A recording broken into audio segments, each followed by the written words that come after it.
BJP के कालकाजी से विधानसभा चुनाव में उम्मीदवार रमेश बिधूड़ी के बयान पर दिल्ली की सीएम आतिशी मारलेना भावुक हो गईं। एक प्रेस कॉन्फ्रेंस में आतिशी ने कहा कि मैं रमेश बिधूड़ी को कहना चाहूंगी कि मेरे पिताजी जिंदगी भर शिक्षक रहे, हजारों गरीब बच्चों को पढ़ाया।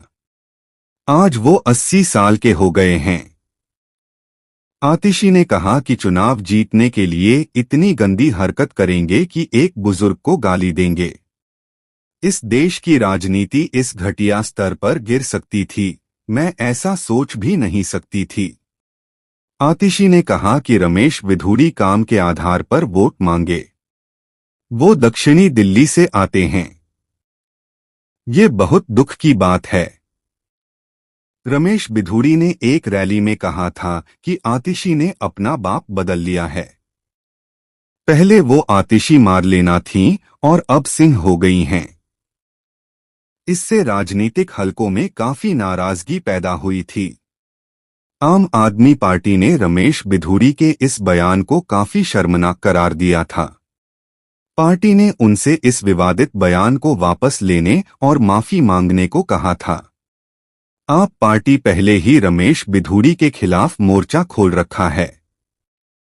पार्टी के सांसद संजय सिंह ने भी बिधूड़ी के बयान की आलोचना की थी। रमेश बिधूड़ी अपने विवादित बयानों के लिए जाने जाते हैं। रमेश बिधूड़ी ने कांग्रेस की वायनाड से सांसद प्रियंका गांधी को लेकर भी एक विवादित टिप्पणी की थी।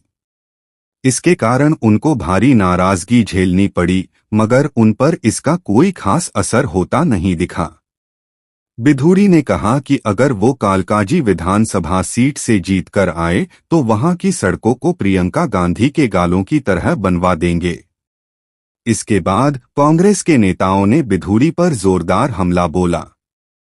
दूसरे विपक्षी दलों ने नेताओं ने इस बयान को शर्मनाक करार दिया और बीजेपी से बिधूड़ी के खिलाफ कार्रवाई करने को कहा।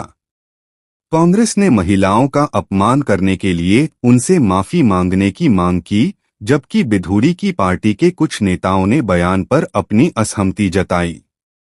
बिधूड़ी पहले भी अपने बयानों को लेकर विवादों में रहे हैं।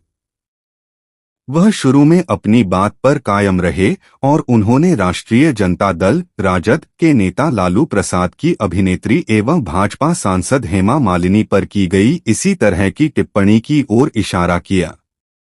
हालांकि बाद में उन्होंने एक्स पर एक संदेश पोस्ट किया जिसमें उन्होंने खेद व्यक्त करते हुए कहा, यदि उनकी टिप्पणियों से किसी को ठेस पहुंची है तो वह खेद प्रकट करते हैं।